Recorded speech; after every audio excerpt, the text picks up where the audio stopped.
pour un autre numéro JDC. Et nous tous connaissons, c'est un rendez-vous hebdomadaire pour nous venir dans l'espace ça, pour nous venir pour tradition ça, brasser l'idée sur un sujet différent à chaque semaine. Jeudi, c'est un plaisir pour nous gagner ensemble avec nous, professeur Sandy Larose, qui va brasser l'idée ensemble avec nous sur le sujet ça. La constitution identitaire des rappeurs haïtiens dans le contexte haïtien, des rappeurs chrétiens, désolé, dans le contexte haïtien. Peut-on être rappeur et chrétien à la fois? Est-ce qu'on peut être rappeur et chrétien à la fois? C'est sous ça, professeur Sandy Larose va brasser l'idée ensemble avec nous. Et ma une présentation tout petit de professeur là. Il a une maîtrise dans le développement, il est un docteur en sociologie, il est consultant politique et puis il est professeur dans l'UEH. Et maintenant, nous pour nous battre un gros bravo pour nous recevoir professeur Sandy Larose.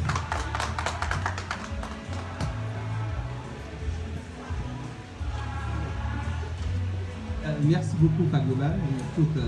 Sauf que, merci Fabiola, mais sauf que je ne vais pas parler du rap aujourd'hui.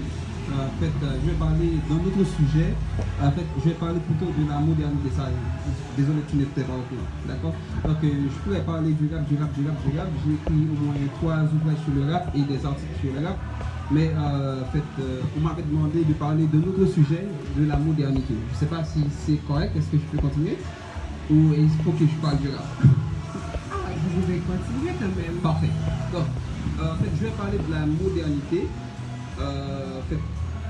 Pourquoi je choisis de discuter, de parler de la modernité? D'abord, il faut dire que j'ai suivi avec beaucoup d'attention la dernière présentation de Ginette Foncille Salon. C'est la co-autrice de mon ouvrage, intitulé Femmes, identité et chrétienté au temps moderne.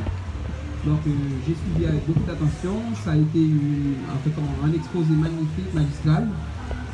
Écoute, mais il y a eu beaucoup de questions sur la modernité, d'accord? Et je crois qu'il est important de faire le point sur ces questions. Donc étant donné que Sadrach Azolin, d'accord, qui était censé être ici aujourd'hui, il a eu non seulement un contretemps, mais des difficultés dues à l'insécurité généralisée du pays. Donc, bienvenue, d'accord. Donc, comme ça, je choisis de discuter d'un sujet, je sais qui est d'intérêt général, qu'on pourrait qualifier de modernité. Le sujet d'aujourd'hui, c'est qu'est-ce que la modernité? Donc, quand je dis qu'est-ce que la modernité, il faut comprendre d'abord que je parle d'une modernité humaine. C'est-à-dire, je ne parle pas d'une modernité occidentale. Parce que quand on parle d'une modernité occidentale, on parle d'une certaine modernité, on ne parle pas de la modernité dans le sens universaliste. D'accord? Ouais, bien. Donc, en ce sens, quand je parle de modernité, il faut dire que le concept de modernité tel que nous le connaissons aujourd'hui a été signifié sous les plumes de Honoré de Balzac, d'accord? En fait, c'est pour la première fois que ce terme est apparu en Europe pour désigner ce qu'on appelle une ère de civilisation et une conception de l'avenir.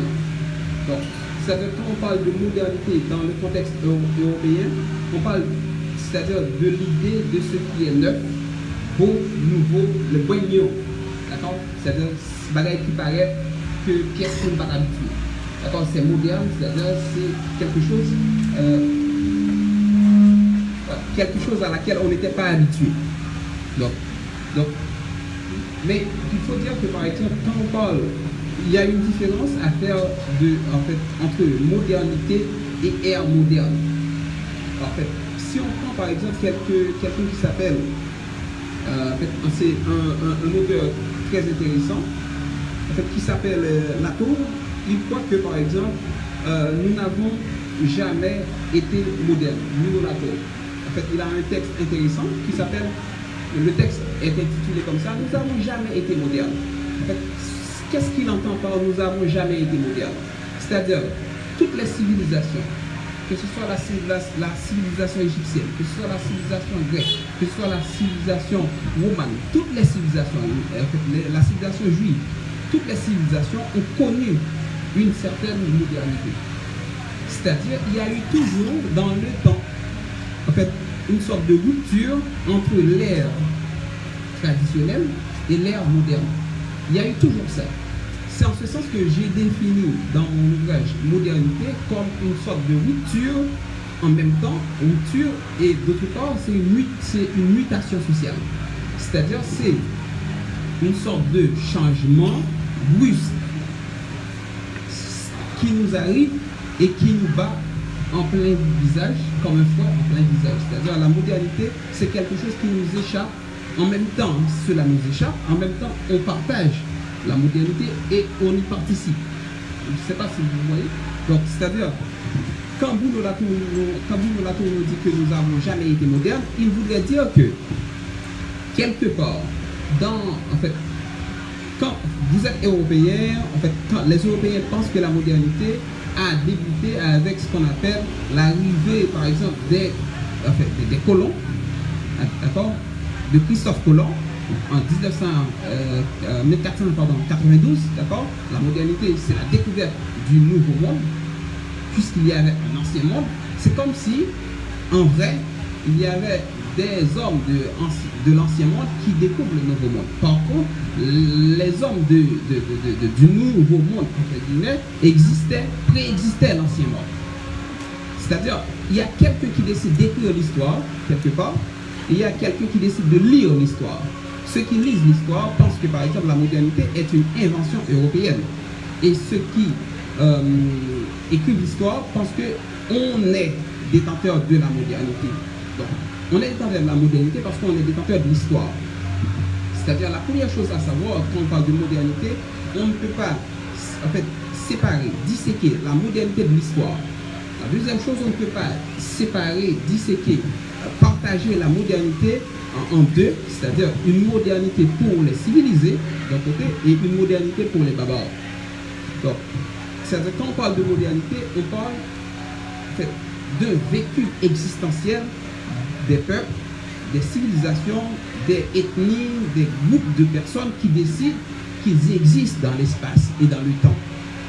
On ne parle pas d'une modernité occidentale, par exemple, qui commence en 1492, d'accord, et qui a pris fin, soi-disant, avec, en fait, la prise de la Bastille, d'accord, et puis, parce que le roi est mort, on invente une république, donc on serait dans ce qu'on appelle une occidentalisation de la modernité. Par contre, quand on définit la modernité sur le plan conceptuel, la modernité est tout sauf l'occidentalisation du monde. La preuve en est grande. Regarde ce qui est en train de passer à l'Ukraine. Vous allez comprendre que, par exemple, ceux qui détiennent aujourd'hui la modernité, ce sont les Russes. C'est-à-dire, c'est eux qui inventent cette nouvelle manière de penser le monde. C'est-à-dire, celui qui est fort, celui qui détient le pouvoir dans le monde, c'est celui qui a, pourquoi pas, en fait, le projet nucléaire. C'est-à-dire, quand on revient en arrière pour regarder, par exemple, l'Égypte détenait ce qu'on appelle la modernité de son temps. Tellement vrai que, par exemple, si vous voyez, par exemple, les plus grands philosophes occidentaux, que ce soit Diodorus, d'accord, Socrate, Platon, etc., Jésus, Moïse, ils ont tous étudié en Égypte. C'est parce que l'Égypte détenait ce qu'on appelle la grande culture, la grande civilisation, d'où, en d'autres mots, l'Égypte détenait ce qu'on appelle cette nouvelle manière de penser, cette nouvelle manière de faire, cette nouvelle manière d'approprier le monde. C'est ça la modernité. Mais maintenant, quand on parle de la modernité, si vous voulez, de ce qu'on appelle la post-modernité, ou du moins de ce qu'on appelle de l'as-modernité, c'est-à-dire la seconde modernité, pour reprendre les expressions que ce soit de Kaufmann, que ce soit de Bourdieu pour parler de modernité, et que ce soit par exemple d'autres auteurs, par exemple de Balzac, par exemple, qui parle de modernité, il faut comprendre que la post-modernité, c'est un dépassement de la modernité, c'est-à-dire de l'ère de l'industrialisation, pour passer à ce qu'on appelle l'ère de l'invention de l'humain. C'est-à-dire, cette grande différence qui existerait entre modernité et post-modernité, la modernité, ce serait, par exemple, en fait, comment je peux dire ça, l'étonnement de l'humain par devant ce qu'on appelle les merveilles matérielles. Par contre, la postmodernité serait plutôt, par exemple, l'étonnement de l'humain devant l'humain. Parce que l'humain, tel qu'on le conçoit, est une invention du 18e, 19e siècle. C'est-à-dire, avant, on n'a pas conçu, on ne concevait pas l'humain tel qu'on le conçoit aujourd'hui. Et c'est pour cela, par exemple, quand on parle de modernité, en fait, il faut comprendre que, par exemple, c'est un concept qui a été contesté. Contesté, par exemple, que ce soit chez Auguste Comte, que ce soit chez Marx ou chez Saint-Simon. Et ils ont tous apporté ce qu'on appelle, en fait, une contre-définition de la modernité. Et en même temps, ils ont apporté ce qu'on appelle une définition en soi de la modernité. Parce que pour parler de la modernité, il faut avoir une idée neuve pour effacer l'idée ancienne. On peut prendre un exemple. Pour Karl Marx, par exemple, c'est la classe sociale. D'accord? Pour Proudhon, par exemple, la propriété privée, c'est du vol. Par contre, ce qu'on a aujourd'hui, par exemple, comme modernité dans le contexte américano-européen, c'est la propriété privée. C'est-à-dire ce qui a été considéré comme le vol, en fait, il fut un temps, est considéré par exemple comme, de l'intelligence. On parle aujourd'hui de l'intelligence économique. L'intelligence économique, par exemple, qui est un concept très important dans les universités américaines, c'est une manière, par exemple, que possède un individu, par exemple, de soustraire, entre guillemets, frauduleusement la chose d'autrui sans se faire prendre par la loi. D'accord? Donc, si on se fait prendre, donc on est hors la loi, et si on ne se fait pas prendre, on est moderne. C'est-à-dire, la modernité, c'est un concept, moi j'appelle ça un concept tourbillon, d'accord, qui nous fait penser à plusieurs choses à la fois, mais en même temps, on est dans ce qu'on appelle la définition de l'humain, de l'individu. Bon, maintenant, en fait, s'il faut retenir une chose, c'est que sur le plan historique, en fait, toutes les sociétés, d'accord, toutes les civilisations ont inventé leur propre modernité. C'est-à-dire, toutes les sociétés, toutes les civilisations ont inventé leur propre manière de voir le monde. Et cette manière de voir le monde, en fait, c'est aussi, et en même temps, un regard sur l'autre. C'est-à-dire un regard sur les modes de vie de l'autre, sur sa manière de penser, sur sa manière de faire la science, sur sa manière de concevoir la vie. Donc, quand on parle de modernité, il faut dire que par exemple, il y a ce qu'on appelle une mémise qui est faite sur la modernité. C'est-à-dire, l'Occident a accaparé la modernité depuis plus que 3-4 siècles en faisant la modernité une chose occidentale. Ce qui est contraire, par exemple, à la définition même de la modernité. La modernité n'est pas une chose occidentale. La modernité, c'est une manière d'être. C'est quelque chose de phénoménologique, une manière de concevoir le monde autre que l'on l'avait conçu avant, et une manière, par exemple, de résorber les problèmes, les difficultés du futur. Donc maintenant, en fait, quand je parle dans mon ouvrage de la modernité sur le plan ontologique, de quoi je parle? En fait, la modernité sur le plan ontologique. Donc, quand on parle de la modernité, généralement, on a tendance à nous dire que donc, la modernité, il y a genre 3 grandes révolutions, d'accord? Ouais, il y a 3 grandes révolutions qui ont marqué la modernité. Il y a ce qu'on appelle la révolution anglaise, il y a la révolution française, et puis il y a la révolution américaine. Mais quand on regarde ces 3 grandes révolutions, que ce soit la révolution anglaise, d'accord, qui ont inventé la machine pour supplanter l'homme, que ce soit la révolution américaine qui ont inventé l'homme blanc pour supplanter l'homme noir, que ce soit la révolution française qui ont inventé le peuple pour supplanter, d'accord, le roi, d'accord, la prise de la Bastille, ces 3 révolutions-là, par exemple, ont oublié, d'accord, volontairement, ce qu'on appelle les minorités visibles. Ce que j'appelle les minorités visibles, ou du moins la grande majorité ignorée, ce sont par exemple les Noirs, par exemple. C'est-à-dire que ce soit la Révolution française, la Révolution anglaise, la Révolution américaine, en fait, d'accord, dans leur conception de la modernité, ils ne vous ont pas pris au sérieux, vous qui êtes ici par exemple. En fait, nous ici présents, par exemple, les Noirs par exemple, n'ont été pas pris en compte. Ça, si vous regardez par exemple la Déclaration universelle, soi-disant universelle des droits de l'homme, par exemple, un homme, en fait, c'est quelqu'un qui était blanc. Tellement que par exemple, la Déclaration universelle des droits de l'homme a été promulguée en 1789, si je ne m'abuse pas, mais regarde par exemple, après la Déclaration universelle des droits de l'homme, Bonaparte a envoyé des flottes à Haïti, à Saint-Domingue, par exemple, pour restaurer l'esclavage. C'est-à-dire, ils étaient dans leurs droits, dans leurs bons droits, parce que, par exemple, l'homme noir a été toujours considéré comme, bon, je dis l'homme, comment comment j'exagère pour Napoléon, c'est-à-dire, le noir a été considéré comme un non-homme. C'est-à-dire, celui qui a été considéré comme homme, c'est celui qui a été blanc, propriétaire et esclavagiste. Bon, par contre, si on oublie Napoléon une seconde par exemple, et on s'en va regarder par exemple ce qu'on appelle la modernité grecque, par exemple, ce qu'on appelle la démocratie. Démos, d'accord, peuple, fraterne, pouvoir, c'est-à-dire la démocratie par exemple, grecque par exemple. Les Grecs ont soi-disant inventé ce qu'on appelle une démocratie. Bon, par déformation, on dit que les Grecs ont inventé la démocratie, mais si vous regardez dans la civilisation égyptienne, vous allez voir par exemple, les Grecs n'ont pas inventé la démocratie.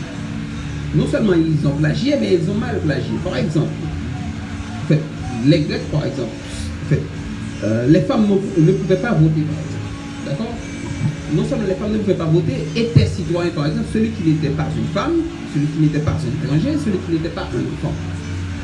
C'est-à-dire, ce qu'on appelle la modernité grecque, c'est une modernité également manquée. J'appelle ça une modernité manquée, c'est-à-dire, c'est une modernité à moitié. C'était encore pour l'homme blanc. D'accord? Et les Américains ont reproduit le modèle grec, les Français ont reproduit le modèle grec, et les Anglais, bien avant les Américains et les Français, ont reproduit ce même modèle. C'est-à-dire, on a toujours eu dans le monde ce qu'on appelle une modernité qui expulse, qui met en retrait l'homme noir, qui met en retrait quelqu'un, qui met en retrait un individu au nom de sa couleur, par exemple, au nom de son sexe. La femme est exclue dans toutes ces modernités. D'accord? Mais qu'en est-il de ce qu'on appelle la modernité, la modernité ontologique? En fait, dans mon ouvrage, j'ai essayé d'expliquer ce qu'on appelle la modernité ontologique. La modernité ontologique, c'est-à-dire, quand on prend ontologique, c'est-à-dire c'est la science de l'homme, si vous voulez, je vais le dire grotesque, de manière grotesque, c'est la science de l'homme. C'est-à-dire, la modernité ontologique, c'est cette modernité qui, pour la première fois, arrive à inventer un humain sans tenir compte de son sexe, de sa couleur de peau, de son sexe, de son orientation sexuelle et autres. Et pour la première fois, la modernité s'est mise debout, c'est à Haïti, 1803. C'est-à-dire, si vous avez eu la chance de lire le texte de Le Grenec, d'accord? Donc, la défaite de Napoléon en Haïti, par exemple. Vous allez voir que, par exemple, cette défaite n'est pas seulement la défaite d'une race, mais c'est également la défaite de tout un système qui croit que, par exemple, un groupe d'hommes serait inférieur au nom de je ne sais quoi, d'accord, de leur religion, de leur couleur de peau, de leur orientation sexuelle, de n'importe quoi. C'est-à-dire, la révolution haïtienne a inventé ce que j'appelle la modernité. C'est-à-dire, la modernité qui serait moderne, c'est-à-dire qui serait moderne dans la mesure où cette modernité considère tout le monde égal, nous tous ces mondes, c'est-à-dire le concept de monde, par exemple, a pris naissance. C'est-à-dire, le monde, la monité, la monisation, le monde, c'est quelqu'un qui est un être humain sans considération de sexe, de couleur de peau, d'orientation sexuelle ou de niveau d'études, etc. Donc, cette expression de monité, de monisation de cet individu, de cette personne qui est juste une personne, en fait, on peut la constater en fait, dans ce qu'on appelle la Constitution impériale de Dessalines. D'accord? Et ce que, par exemple, aujourd'hui, les Canadiens inventent pour se faire passer comme les pourvoyeurs des droits humains, par exemple. Si vous regardez la Constitution de Dessalines, c'est déjà clair là-dedans. En fait, est un bon père de famille, d'accord? En fait, est un bon citoyen, est un bon citoyen, un bon père de famille, un bon soldat, un bon mari. Cela dit tout. Cela dit que, par exemple, en fait, la base d'une société, c'est la famille. Et si on veut avoir une société digne de nom, il faut commencer par soigner la famille. D'accord? En fait, la famille, c'est la base. On pourrait multiplier les exemples.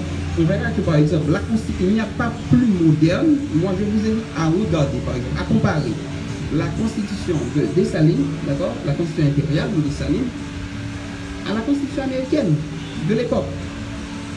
Et vous verrez que, par exemple, la Constitution haïtienne est 10 fois, 15 fois, 1000 fois plus moderne que la Constitution américaine. Qui ne prenait pas en compte, par exemple, à cette époque, les Noirs.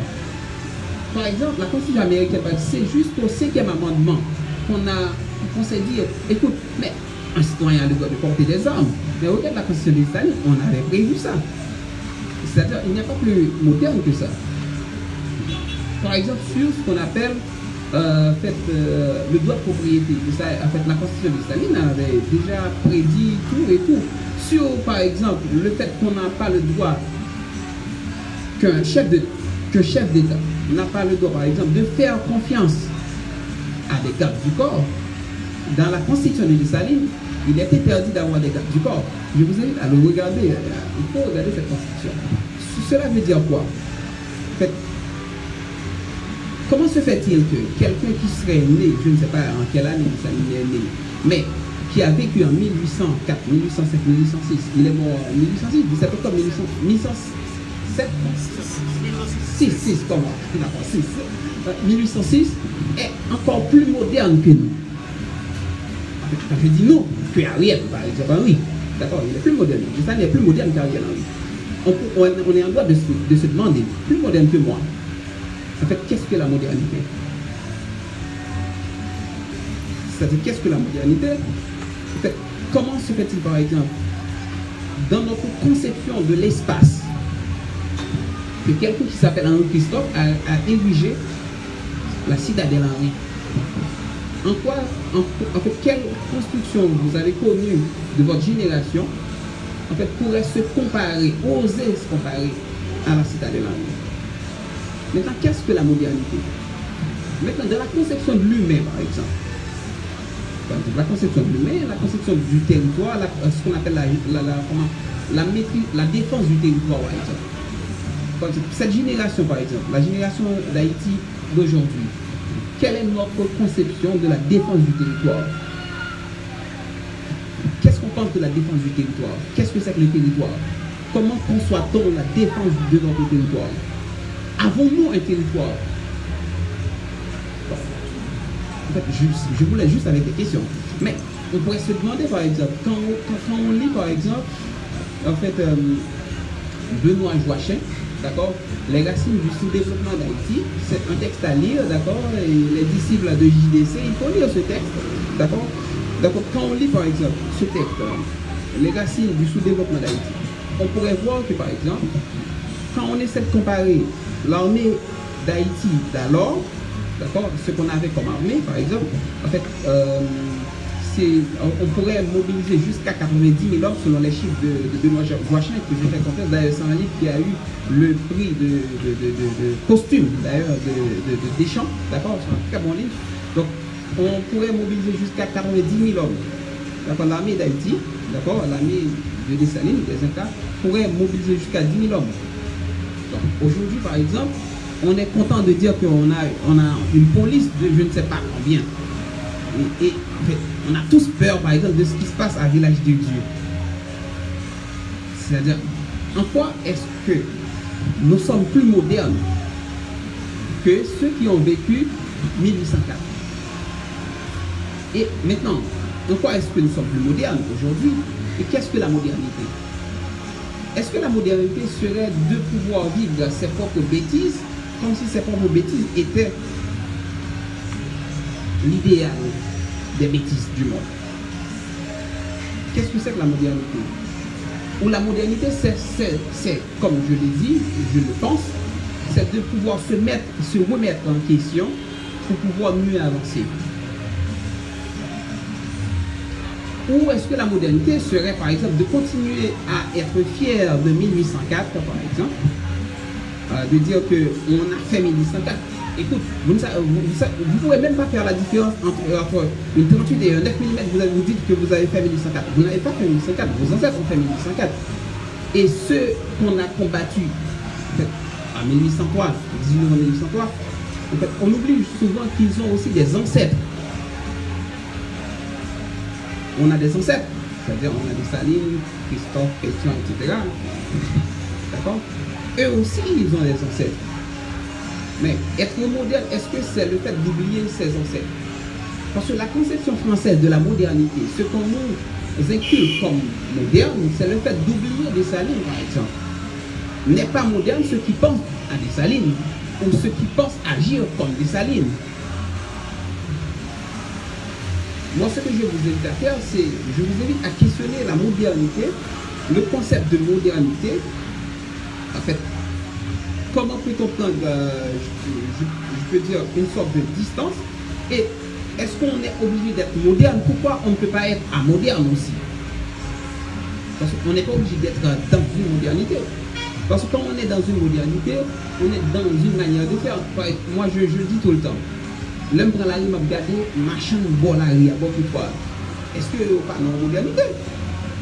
Parce que souvent on questionne les individus, parce que ce qu'on appelle post-modernité, c'est le fait de prendre en compte les désidérata, les désirs, cette façon de penser, ce qu'on appelle la réflexivité de l'individu.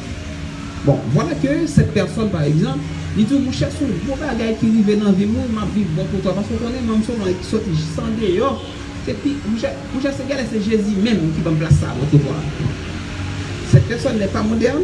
Donc, en fait, vous êtes moderne parce que vous avez fait l'école normale supérieure, et lui ou elle n'est pas moderne. C'est quoi la modernité? Est-ce que c'est ce qu'un groupe d'individus décide? Ok, on est moderne parce que la modernité, c'est l'absence des traditions dans le concept occidental du terme. C'est-à-dire, si on a des maisons, vous voyez, dans le béton, d'accord, on est moderne. Parce que nos parents, ils avaient, je ne sais pas, des maisons en bois. D'accord? On achète plus de fer, plus de ciment, et quand il y aura des tremblements de terre, on va se faire écraser, on est plus moderne. C'est quoi la modernité? Et eux, par exemple, les premiers habitants de l'île, par exemple, ils comprenaient que, par exemple, en fait, c'est mieux, par exemple, de construire en bois, parce que tout simplement, c'est en espace sismique. Entre nous et eux, qui sont plus modernes. Moi, je suis en train de vous amener à questionner les pratiques de la modernité. En fait, les discours sur la modernité. Parce qu'il y en a ceux, par exemple, qui nous inculquent leur manière de faire comme moderne, c'est-à-dire comme universelle. Qu'est-ce que c'est qu'être moderne? Je ne sais pas si vous voyez. Bon, on pourrait toujours me dire, écoute, sur le plan ontologique, moi je dis que par exemple, la modernité, c'est ce qui rend, c'est un système de pensée qui rend justice à l'individu sujet. C'est-à-dire, en plaçant l'individu sujet au centre des préoccupations. C'est-à-dire, on est moderne parce qu'on se sent à l'aise dans sa manière de faire. D'accord? Mais maintenant, il y a encore des embûches, ou du moins il y a des limites à ce que je viens de dire. En fait, si Ariel Henry ou Jovenel se sentait, ou Matéli, ou Aristide, ou Préval, par exemple, toutes ces personnes-là, par exemple, ils se sentaient confortables, à l'aise dans leur manière de faire, même si ça nuit à nous autres peuples, entre guillemets, et ça ne leur nuit pas, est-ce qu'ils sont modernes? Et nous, on est des arriérés. Je ne sais pas si vous voyez. Bon. On pourrait toujours me demander dans quel postulat en fait, j'essaie d'inscrire en fait, ma réflexion. Ma réflexion, j'essaie de construire tout cela dans ce qu'on appelle une perspective de la modernité vue dans un contexte de l'identité. C'est-à-dire, on ne peut pas soustraire l'identité de la modernité. C'est-à-dire, quand on parle de la modernité, on parle normalement de l'identité. Soit on parle de l'identité des peuples, par exemple le peuple russe qui s'affirme dans le monde aujourd'hui, d'accord? On pourrait s'affirmer, par exemple, Dessalines s'affirmait avec ce qu'on appelle des canons, d'accord? Le peuple russe le fait aujourd'hui avec des supersoniques, d'accord? Donc, en fait, les Américains l'avaient prouvé en Irak, ils prouvaient qu'ils étaient les maîtres du monde, d'accord? Donc, ce que, par exemple, aujourd'hui, les Occidentaux, ils nous montraient, par exemple, que, par exemple, qu'être moderne, c'est celui qui possède la grande arme nucléaire. C'est celui à qui on ne peut pas nuire, parce que si on ne peut pas toucher ses intérêts. Ok, vous touchez un intérêt russe, par exemple, d'après peu de temps, on a converti tous les McDonald's en quelque chose d'autre. D'accord? D'accord? Ouais, c'est-à-dire, on peut faire des choses. Donc, Dessalines, par exemple, c'est en ce sens que je vous dis, par exemple, que ce soit les Occidentaux et les autres, en fait, quelque part, dans le monde, on imite Dessalines sans le savoir, par exemple. C'est ce que Dessalines faisait avec la plantation des Blancs. Mais on disait qu'il n'était pas moderne, mais pourtant c'est quelqu'un qui était en avance sur son temps. C'est-à-dire qu'il était hyper moderne. Et on disait par exemple, couper tête boulet caille par exemple. Que fait par exemple aujourd'hui Vladimir Poutine? Il fait pareil, sauf avec des instruments autres. C'est pas des machettes, c'est pas etc. Mais il a les bombardiers. C'est-à-dire, en fait, on peut choisir en fait, de circonscrire dans une perspective de paix, d'accord? De faire comme par exemple Nelson Mandela, d'éradiquer par exemple tous ces systèmes nucléaires, d'accord? D'être gentil, ça peut se passer. Ou de renforcer la nation par exemple par l'éducation, par l'armée, pourquoi pas par la chimie, la physique. Parce qu'on ne peut pas créer une nation forte sans la chimie, sans la physique, sans la littérature. D'accord? Être moderne, c'est celui qui détient, par exemple, la physique. La loi de la physique, par exemple, c'est cette loi qui, par exemple, décide qu'on peut exister ici, là, maintenant, et cette loi pourrait décider aussi, par exemple, qu'on ne peut pas exister dans une fraction de seconde. C'est-à-dire de nous anéantir avec une bombe atomique. Quand on a cette arme, on détient le trait de la modernité. Dans son contexte de ce qu'on appelle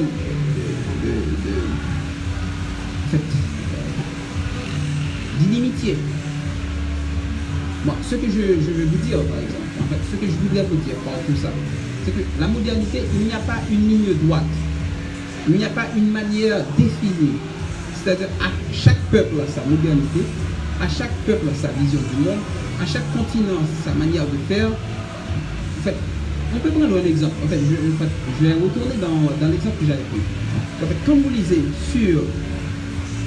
par exemple Jacques Attali, Histoire de la modernité, par exemple, c'est un très bon texte que je vous invite à lire. Jacques Attali essaie de nous faire l'histoire de la modernité dans son texte, et il est un peu moins con que les autres parce qu'il nous a montré que, par exemple, oui, d'autres peuples, tels que les Grecs, avaient une modernité. Les Égyptiens avaient une modernité. Les Juifs avaient une modernité. Par exemple, les Juifs nous disent que, par exemple, que si vous faites l'Holocauste, vous aurez la vie éternelle. C'est magnifique ça. Vous voyez, vous prenez juste une chèvre, vous voyez, et puis vous tuez sur l'autel et vous avez la vie éternelle. C'est magnifique. Les chrétiens nous disent, mais écoute, c'est plus simple que ça. Il faut juste croire en Jésus. La modernité chrétienne, c'est ça. Il faut croire en Jésus. Si vous croyez en Jésus, c'est fini. Vous aurez la vie éternelle. D'accord? On pourrait multiplier les exemples. Donc, les socialistes nous disent, par exemple, il faut croire que sans l'État, on serait mieux. D'accord? Les capitalistes nous disent, non, mais non. La liberté du marché. Marx nous dit, non, c'est les conscients. C'est-à-dire, à chaque philosophe, à chacun sa manière de concevoir la modernité. Mais si les Occidentaux nous disent que, par exemple, pour comprendre la modernité, il faut comprendre, par exemple, la conquête du monde. Parce qu'il n'y a pas de modernité. Si vous lisez Jacques Attali, vous allez voir que, même par exemple, Alain Cohen, dans les critiques de la modernité, il nous dit, on essaie de nous faire quoi, par exemple, un peu différent Jacques Attali et Touraine. Jacques Attali nous dit, enfin, il essaie de nous faire comprendre que, par exemple, les Occidentaux ont apporté genre une contribution magistrale de la modernité. Pourquoi? Parce que tout simplement, ils ont découvert le nouveau monde et après ils sont allés vers les Africains. Mais si vous avez pris le temps de lire, vous allez voir que par exemple, en fait, je crois que c'est Christophe Colomb en 1492 qu'il a fait sa découverte. Oui, qu'il a envahi le nouveau monde. Mais 2 siècles avant, en 1200, il y avait Aboubakar II, le fils du roi Sandiata du royaume Mali, qui avait déjà traversé l'ancien monde et le nouveau monde. D'accord? Et si vous avez besoin d'approfondir des recherches en ce sens, pour voir que par exemple, ils étaient plus modernes que Christophe Colomb, parce qu'ils ont découvert avant Christophe Colomb ce qu'on appelle la navigation, la loi de la navigation, les Africains, d'accord, les Maliens, d'abord. Parce que quand on parle de Aboubakar II, le fils du roi Sandiata du royaume Mali, on parle vraiment d'un Malien extraordinaire. En fait, c'est en 1200 qu'ils ont traversé l'Atlantique. Et ils ont laissé des vestiges extraordinaires au Mexique, par exemple. Même les dieux mexicains, c'est-à-dire ceux que les Mexicains vénèrent comme dieux, par exemple, que ce soit Tezcatlipoca, que ce soit Tezcatlipoca, ils sont tous des dieux noirs. Ce sont des dieux noirs. D'accord? Mais quand vous voyez les pharaons, aujourd'hui, si vous tapez, par exemple, les pharaons sur Google, par exemple, vous allez voir, on casse les nez des pharaons, parce que le nez, c'est l'emblème des nations. D'accord? Donc, dis-moi quel nez vous avez, je vous dis à quelle nation vous appartenez. Donc, on casse les nez des pharaons, mais on ne peut pas casser les nez de Tezcatlipoca parce que c'est trop immense. Il faut casser tout le visage. Donc, il faut éradiquer tout. Donc, ce que je tiens à vous dire, c'est que la modernité, c'est la découverte. Et la découverte, ça n'existe pas. Parce qu'on ne peut pas découvrir quelqu'un, on ne peut pas découvrir une civilisation, ça n'a pas de sens sur le plan anthropologique. Parce que la personne, ou le groupe de personnes, le peuple, la nation, l'ethnie, savait, d'accord, qu'elle existait. Avant même que vous le voyez, vous dites, oh regarde, ce sont les samouraïs, oh là là, regarde comment c'est les Haïtiens, on découvre les Haïtiens, regarde comme les Haïtiens sont gentils. Mais non, mais écoute, les Haïtiens savaient qu'il existait, ils commerçaient avec d'autres, c'est le cas des Taïnos par exemple. Les Taïnos commerçaient avec, par exemple, les Caraïbes et d'autres personnes qui venaient d'autres continents, tellement vrai que par exemple, quand Christophe, si vous lisez en fait, ce qu'on appelle les carnets de voyage de Christophe Colomb nous dit carrément qu'il avait trouvé des Noirs en Amérique, en fait, en Haïti, d'accord, à Bahamas, etc. Donc, c'est parce que Christophe Colomb avait trouvé des Noirs et Las Casas voyait que, écoute, ces Noirs, d'accord, ou ces personnes à peau noire, parmi tant d'autres, travaillaient mieux que les autochtones, ou du moins les Taïnos, ou les Arawaks, les Caraïbes, les Simonis, etc. Donc, c'est au nom de cette différenciation en fait, de force et de physique qu'ils décident de dire, mais écoute, mais si on allait chercher ces personnes-là en Afrique, parce qu'en Afrique, il existe ces personnes en grand nombre. D'accord? C'est-à-dire, ils n'ont rien découvert, ils n'ont rien inventé. Donc, pour vous dire, je tiens à me demander qu'est-ce que la modernité. Donc, c'est ça, merci.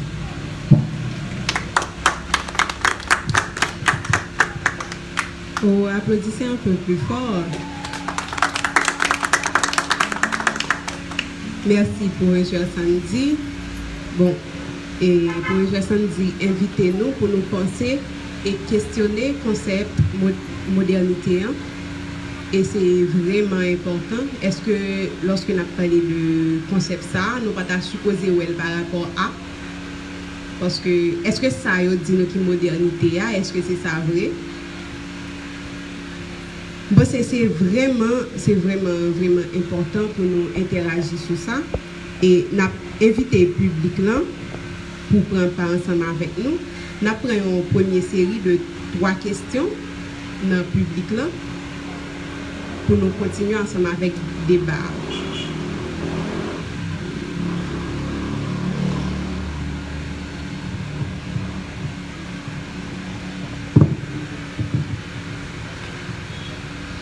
Bonsoir tout le monde. C'est M. Stanley Florival. Vraiment content. Je pense que nous avons regretté de venir dans la conférence aujourd'hui. Parce que vraiment et susciter la envie pour m'aller fouiller sur la question de modernité. Je ne connais pas du tout si c'était tout le bagage pour apprendre sur notion.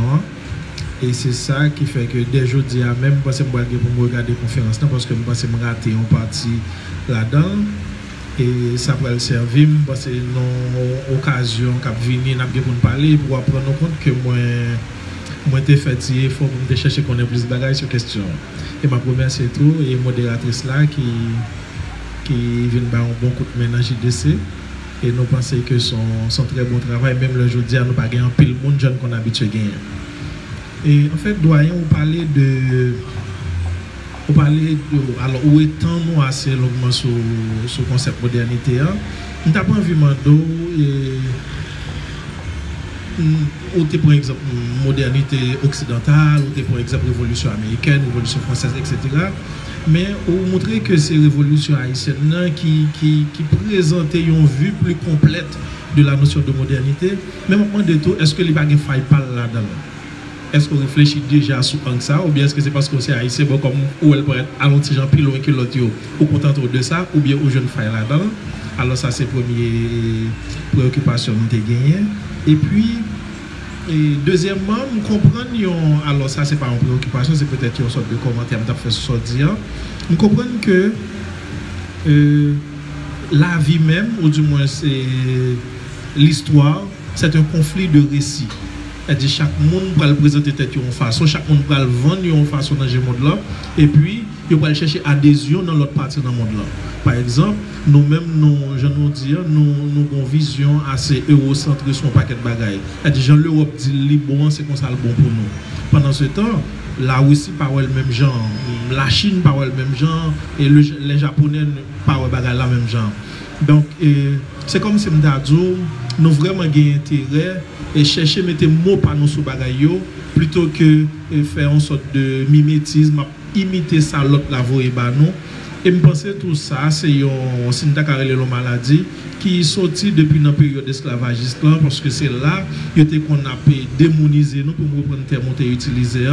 Faire nous connaître que nous n'allons pas bon et puis jusqu'à présent, on a un noir qui dit que ils sont blancs garçons, on a un noir qui dit qu'il faut que blanc parce que tout son parler yo centré autour de ça tout comme si c'est un lot n'attend pour définir nous pour nous. Donc aujourd'hui on définit nous comme noirs, on définit comme anciens esclaves et puis dans compréhension série de historiens, ils dit que nous pas jamais esclaves, ils dit que nous pas jamais noirs. C'est vrai que je dis en Afrique surtout côté grand pile monde qui pense sur pour monde noir là, ils définit comme des kémites. Donc son terme que blanc pas ba nous-mêmes nous baille tête nous et comme bonsoir tout le monde et merci à professeur Sandy Larose pour intervention, pour si belle intervention ça. Question à poser, c'est pas question PAM, c'est question professeur Sergo lui qui posait question en ligne et c'est l'homme qui note question, moi c'est lui-même qui pose des questions parce que pendant le présent il a suivi et conférence là live. Question par là c'est est-ce que la révolution haïtienne ne peut pas s'inscrire dans le postulat de la modernité, tenant elle affirmait l'existence de tous les êtres humains par rapport aux autres révolutions avant.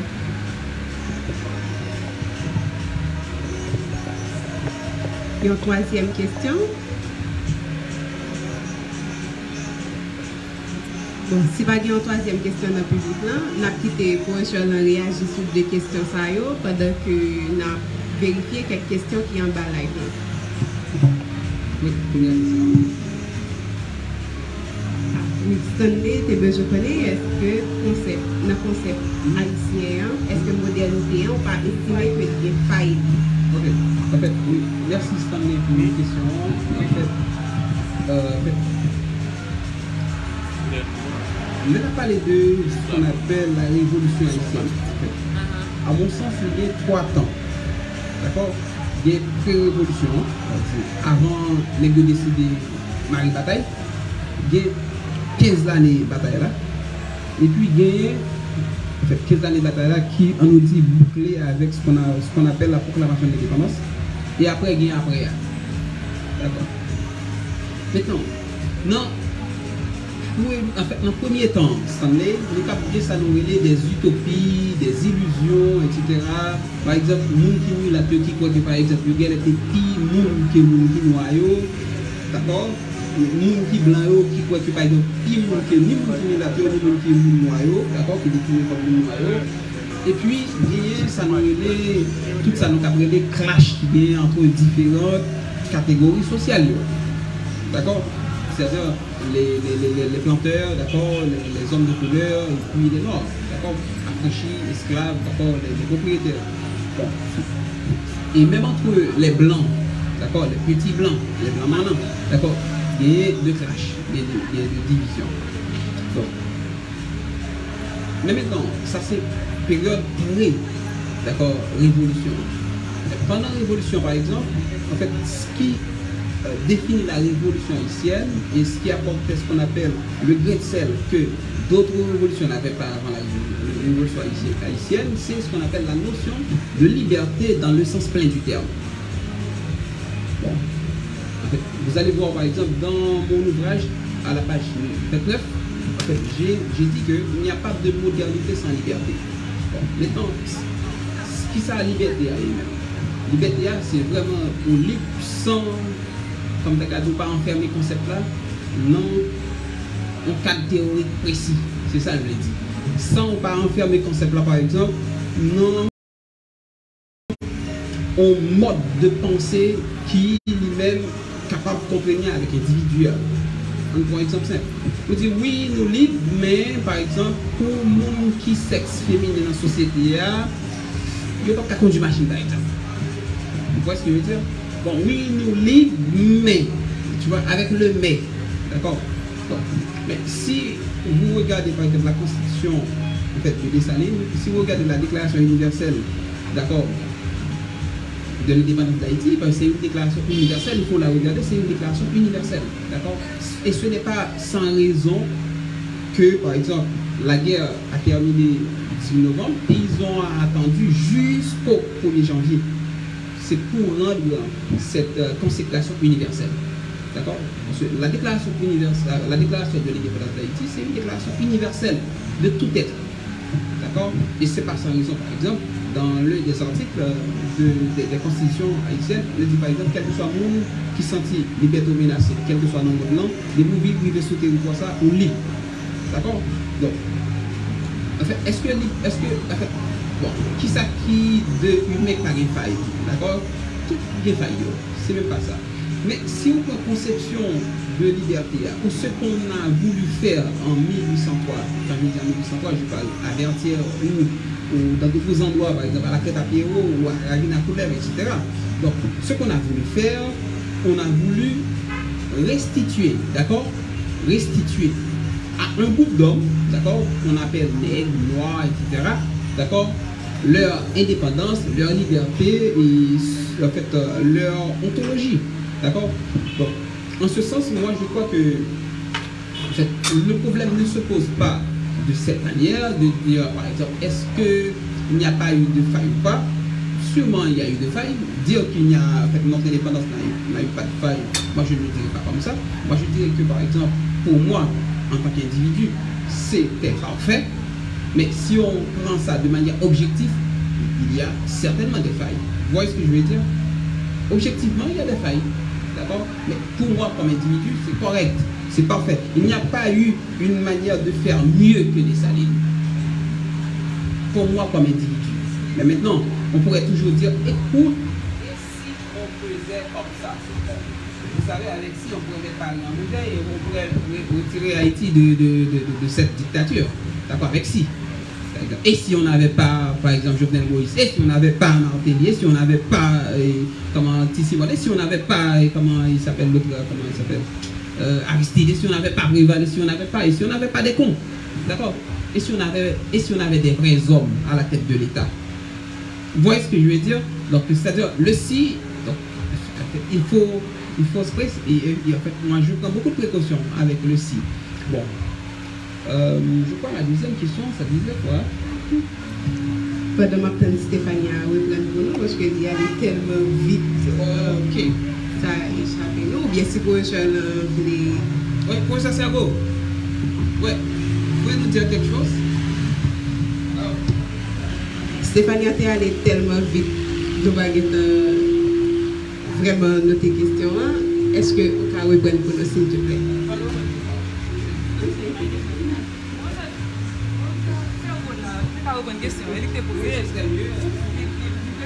Et puis pendant ce temps, nous saluons tout le monde qui est en bas live et nous remercions nous tous. Et nous avons une question. Ok. Et question c'était, est-ce que la révolution haïtienne ne peut pas s'inscrire dans le postulat de la modernité, tenant elle affirmait l'existence de tous les êtres humains par rapport aux autres révolutions?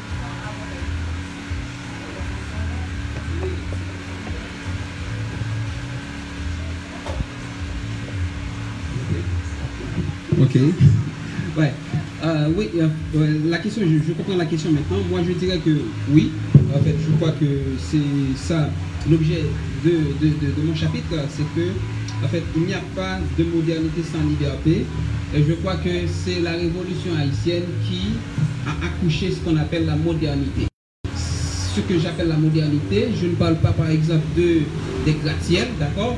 Je parle des mondes, des humains. En fait, Haïti, c'est le premier côté, par exemple, tout le monde c'est monde. C'est-à-dire, si vous regardez l'histoire en général, en fait, l'histoire des sciences en particulier, par exemple, vous allez voir que, par exemple, en fait, même les Européens, ils ont inventé l'humain au XVIIIe siècle. C'est-à-dire, avant le XVIIIe siècle, l'humain n'existait pas. C'est-à-dire, il existait des personnes, un bon soldat, un bon père de famille et un bon mari. C'est-à-dire, c'est que aujourd'hui, ils veulent nous faire passer pour des barbares, c'est-à-dire qu'ils nous apprennent tant de choses, mais c'est faux. Dans le fond, ils ont copié tout ce que nous avons eu comme, c'est-à-dire comme de, je sais pas, mais comme de bon, d'accord? Et puis maintenant, ils nous retournent ça, comme si c'est eux qui nous apprennent à traiter nos femmes bien. C'est faux. Regardez les enfants de Dessalines. Regardez par exemple que disait la Constitution sur les enfants de Dessalines, sur les filles de Dessalines. Vous allez comprendre que par exemple, écoute, mais non, mais les Occidentaux n'ont rien à nous apprendre sur l'humain. Peut-être qu'ils n'ont quelque chose à nous apprendre sur les armes nucléaires. Peut-être, mais pas sur l'humain. Sur ce qu'on appelle la monité, sur ce monde. C'est-à-dire, monde inventé ici, là. C'est-à-dire cette manière de dire que par exemple tout le monde c'est monde par exemple. Moi j'écris pas rien mettre, c'est-à-dire c'est des principes fondamentaux des droits humains. Et ça par exemple, en fait, on a beaucoup à apprendre aux Occidentaux. C'est ce que je voudrais dire.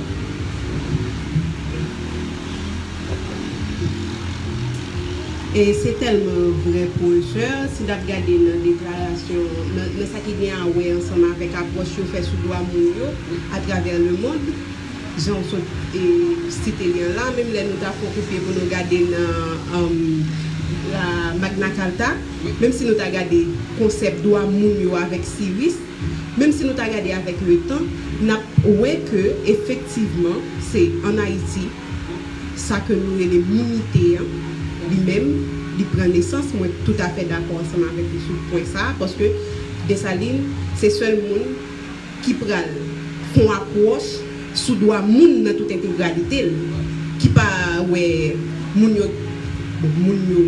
entre guillemets, ça qui monde pour l'autre monde dans le monde là, c'est pas comme ça Dessalines dit ouais monde en tant que tel, mais pas ouais en fonction de couleur poli ou bien en fonction de classe sociale rien, mais il est tellement vrai que il dit il va tenir compte de couleur pour monde n'importe côté et n'importe côté, veut dire ou n'importe couleur, de pour sentir liberté ou menacée, venir pas boire ici. Et non seulement une nationalité, et ou libre de considérer autant que monde.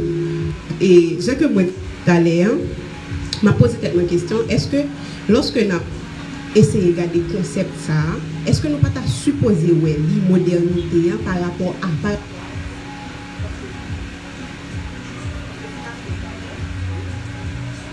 si nous avons bien regardé ça que vous considérez qui est moderne, j'ai que vous fait approche là, nous avons regardé que c'est presque les gens Lavoisier dit, rien pas perdu, nous pas gagné rien, tout seulement c'est transformé, parce que vraiment c'est des bagailles qui étaient déjà là, et laissez l'homme noir qui fait yo eli tant que son bagaille franchement mais ça qui passait avec les États-Unis avec les Américains dans le pays d'Afrique yo pas eli tellement mal que ça Dessalines lui-même t'es dit pour peut-être bouler dans le temps c'est comme si parce que c'était tête blanc qui t'a coupé c'était caille blanc qui t'a boulé ça c'était un crime contre l'humanité mais quand c'est l'inverse et c'est pas vraiment choqué le monde, ça pas vraiment choqué personne. Et Kounia là, nous capables de remarquer que ça la Russie guerre Russie face à Ukraine ça choqué tout le monde, c'est comme si son bagage qui fait première fois sur planète là. Mais Libye Afghanistan Obama, Michel, en fait, Barack Obama, pardon, pas Michel. Bon, avec sa femme, d'accord. Barack Obama a mené 2 guerres et on a donné à Barack Obama le prix Nobel de la paix. C'est magnifique, d'accord. C'est-à-dire, je vais vous poser ma question. Qu'est-ce que l'humain? Moi, ça m'étonne de voir, par exemple, en Irak, par exemple, on dit, ok, on pense qu'il y a des armes à destruction massive. On va les bombarder. Ah, on pense que par exemple, il y a le fils de comment il s'appelle? Comment le type qu'on disait qui était l'ennemi numéro 1? Osama Ben Laden. On dit, ah oui, on pense qu'il est dans cet hôpital. On a toute une maternité. Et après on dit, ah, on s'excuse là, non, il n'était pas là. On s'excuse, on se désole, c'est pas grave. Mais il n'était pas là. Désolé, il est mort, mais il n'était pas là. Bon. Et après, il y a eu, genre, on a tué 6 journalistes en France, dans les Bataclan. Oh, waouh, tout le monde est Paris, tout le monde est français. Et eux, qui sont-ils? C'est ça. Regarde, aujourd'hui, du moment où l'on parle là, par exemple, vous connaissez combien, est-ce que vous avez une idée combien de personnes qui sont en train de mourir, par exemple, à Village des Dieux, à Martissan? Vous avez une idée? Vous n'avez pas une idée, hein? Donc, c'est-à-dire, arrêtez l'hypocrisie. C'est ce que je dis au monde, arrêtez l'hypocrisie. On est tous des humains, d'accord? On a tous le droit de vivre sa modernité. On a tous le droit de vivre comme on le souhaite. Il suffit que, par exemple, que ça ne dérange pas à l'individu et que ça ne dérange pas à la collectivité. D'accord? Donc, mais c'est pas à toi de me dire comment je dois vivre comme individu. En fait, au nom de quel droit vous pensez que, par exemple, vous avez plus de droit que moi de me dire comment je dois vivre? Ouais, bon, je vous donne un exemple. En fait, on a discuté avec un collègue. En fait, aujourd'hui, il y a par exemple les Occidentaux qui nous parlent par exemple d'homosexualité, par exemple, de mariage précoce. Okay. Mais qui nous là par exemple, voilà Kaïnou, qui pas gagner un mars ici, d'accord? Qui lui-même soit était machin de manger, soit était content de pépé, etc. Qui était dans la communauté là, par exemple, qui t'a vu avec tout le monde. D'accord? Mon père était comme dans le même, il fait jeune blague à tout le monde qui se marie, etc. Il vivait avec nous. D'accord? Maintenant, c'est eux qui viennent jusque là-bas pour nous faire des séminaires pour nous dire écoute, il faut les tolérer. Mais c'est comme si on ne tolérait pas les homosexuels. On tolérait nos homosexuels. Mais c'est-à-dire, les sociétés ont une manière d'appréhender leur phénomène. Parce que c'est leur phénomène. Par exemple, en fait, on ne peut pas être homosexuel, par exemple, tel que l'on est en Allemagne, en Égypte, aux États-Unis, en Haïti, de la même manière. Ça n'existe pas. Tellement vrai, ma bon exemple, c'est. Au Canada, par exemple, homosexuel, par exemple, doit causer avant. Bon. On assiste par exemple, qui a bon manger là, dit, ah, mon cher, viens acheter dans même ma bonne plus. C'est une manière de t'approcher, mais là, on occupe le même, c'est ça. On a chacun, tous, une manière d'appréhender, de vivre les phénomènes.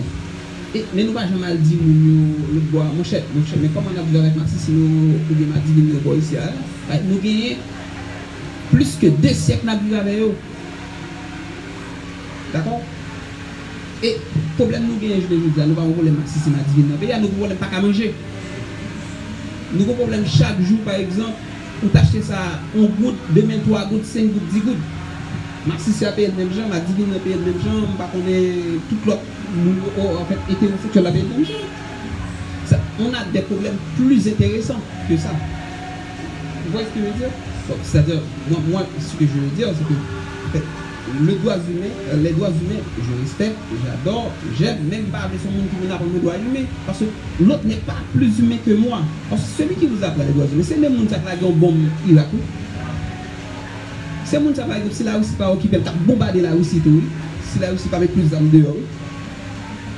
C'est comme ça. En fait, il ne faut pas jouer à l'innocent. Écoute, maintenant ils sont gentils et nous, on est des méchants.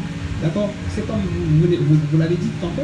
C'est que, en fait, quand on parle de massacre des Blancs, généralement on parle de massacre des Blancs pour diaboliser des Salines. Ok? Vous avez une idée de combien de Noirs sont morts durant la traite négrière? Nous voyons combien de monde, femmes noires qui mourent pendant la traite négrière, qui va même arriver. Dans quoi des gosses à plus vendre comme quand on a fait le kidnapping là, parce que le kidnapping c'est une forme de traite négrière. Nous comptons combien de monde qui mourit sous bateau et que l'église catholique par exemple a béni bateau. En fait, bateau généralement côté non qui non Marie, David, allez, il faut aller. Et les édits, ce qu'on appelle, il y a ce qu'on appelle quelque chose qu'on appelle édit royal par exemple. Édit royal par exemple. Il commence au nom de Dieu. Vos capitaines bateaux, par exemple, c'est des pasteurs, par exemple, des prêtres. Que l'église protestante, que l'église catholique, par exemple, participaient à fond dans l'esclavage. Maintenant, aujourd'hui, je vous présente un Jésus. D'accord? Écoute, je n'ai aucun problème avec Jésus. Sûrement, il est comme moi. D'accord? Un bad boy comme moi. Mais écoute, pourquoi me le présenter? Je peux vous présenter aussi, d'accord, des salines. Je peux me présenter Jésus. D'accord? Ce matin, je disais avec un collègue, pourquoi il y a par exemple un RFI en Haïti? Pourquoi par exemple il n'y a pas une radio Haïti internationale en France? Ou quelque part dans la Caraïbe? Ils ont le droit d'implanter une radio, c'est-à-dire on écoute à des heures du français, c'est bon, j'ai aucun problème avec. Mais pourquoi on n'a pas le droit par exemple d'implanter le créole là-bas aussi? Okay, parce qu'ils sont plus humains que nous. Parce qu'ils ont la modernité, nous, on n'a rien. On est des cons. Alors, moi, c'est ça mon problème. D'accord? C'est-à-dire, si on est des individus égaux, si vous avez le droit de le faire chez moi, j'aurai aussi le droit de le faire chez vous. Vous n'avez pas de visa pour venir chez moi et je dois avoir un visa, etc., qui est demandé pour aller chez vous. Et maintenant, même pour les étudiants, en fait, haïtiens, par exemple. Moi, tout le temps, je ne comprends pas pourquoi, par exemple. On a passé genre, en fait, de la première année fondamentale à la philo, ça fait combien d'années? Près de 14 ans, c'est ça? 14 ans, plus 3 ans ou 2 ans en préscolaire, 14, 15, 16 ans par exemple. Et puis quelqu'un vous dit, on a fait tout ça en français, et quelqu'un vous dit, mais non, écoute, vous ne parlez pas français suffisamment parce que vous ne parlez pas comme nous. Donc il faut un test. Et c'est quoi ça par exemple? Et tout le monde le prend, écoute, c'est correct, mais oui, mais si le Canadien vous demande de faire un test, c'est parce que c'est normal. Si c'est en français que vous le demandez, c'est normal. Mais souvent, vous n'avez pas bien étudié le français. Vous ne parlez pas comme un Canadien, vous ne parlez pas comme un Français. Donc, vous parlez comme un Haïtien. Donc, il faut vraiment qu'on essaie de vous évaluer pour voir si vous pouvez étudier chez nous. Et si on dit que vous ne pouvez pas étudier chez nous, vous ne pouvez pas étudier chez nous. Mais c'est au nom de quelle humanité, ça? C'est ça mon problème. Vous pensez qu'un Québécois, vous pensez qu'un Français parle français mieux que vous? C'est du n'importe quoi. Et ça qui est dur dans tout ça, c'est que lorsque l'étranger à la caille, c'est nous qui sommes obligés de comprendre ça l'a dit. C'est nous qui sommes obligés de parler la langue.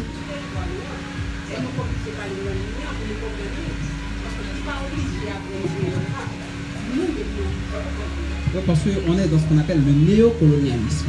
Le néocolonialisme, c'est ça. c'est cette façon de vous appréhender. En fait, le blanc s'installe comme un virus dans votre tête et vous voulez être comme lui, il faut être comme lui à tout prix, sinon vous serez rien. Regarde par exemple. En fait, je prends toujours cet exemple. Les auteurs qui publient des choses, par exemple, genre révolutionnaires, regarde si vous allez retrouver ces ouvrages à la Pléiade. Vous n'allez pas retrouver ces ouvrages à la Pléiade. D'accord. Et ceux qui produisent des bêtises, d'accord, du n'importe quoi, donc ils sont là-bas. Donc, l'Occident a ce qu'on appelle des machines de reproduction de la bêtise dans les colonies, dans les anciennes colonies, qu'ils prennent encore pour des colonies. D'accord. Donc c'est ce qu'on appelle le néocolonialisme. Il faut revoir l'homme. Parce que pour refaire l'homme haïtien, il faut passer par l'éducation. Pour refaire l'éducation, il faut détruire les institutions. Parce qu'on n'a pas d'institution nationale. On n'a pas un État national. C'est-à-dire, depuis après la mort de Dessalines, il y a ce qu'on appelle la chute, l'effondrement de ce qu'on appelle l'État-nation. D'accord? Et on a eu des États en Haïti, on a eu des élites en Haïti, mais on n'a jamais eu une élite haïtienne. Non? Regarde. On n'a jamais eu une élite haïtienne. Regardez les gens, par exemple, qui ont l'argent, qui ouvrent l'usine. Par exemple, même nous, pas penser, par exemple, c'est soudoyer, par exemple, soudoyer en juif dans ce napi. Pourquoi on est comme ça de bourgeois? C'est l'État en juif, et bien l'État avec l'autre nation. Tu vois, c'est du n'importe quoi. C'est-à-dire, il faut repenser l'homme haïtien, la femme haïtienne. Et pour repenser tout ça, il faut détruire l'État. Parce qu'il faut créer notre propre État. Ce qu'on a là, on a un État en Haïti, on a une élite en Haïti, on a des intellectuels en Haïti, mais on n'a pas encore des intellectuels haïtiens, une communauté d'intellectuels haïtiens, d'accord? Et on n'a pas une élite haïtienne. On a des machines divines, machines quoi, qui vivent en Haïti, qui veulent faire comme tout le monde. D'accord? Haïti est pour eux. D'accord? Une terre de transit. Et on ne peut pas développer une terre de transit. Ça n'existe pas. Une terre de transit, d'accord? En fait, on vient, on prend, on s'en va. D'accord? C'est comme par exemple ce qu'on appelle, il y avait eu deux formes de colonies, colonie de peuplement et colonie d'exploitation.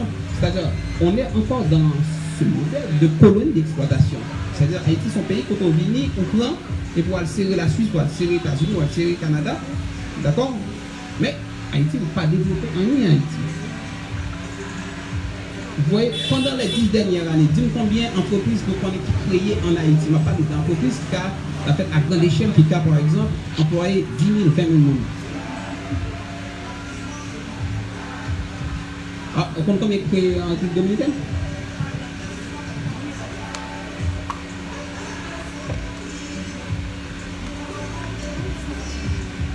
Si des dernières questions, on a parlé. Après ça, pour nous capables de mettre un fait pour assurer.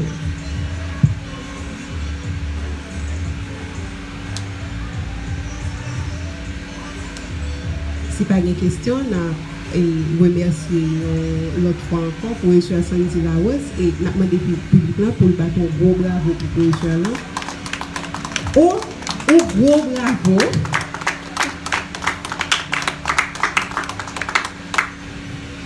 Ok, nous remercions chaque monde qui a fait un déplacement pour venir prendre la conférence de Bassa. Et nous espérons que jeudi prochain, chaque monde qui est là a mené nos amis, nos frères, pour nous venir brasser l'idée parce que c'est seul ça à mériter. C'est seul ça à mériter qui fait nous beaucoup disparaître. Invitez quelques autres monde pour nous venir brasser l'idée. Merci tout le monde.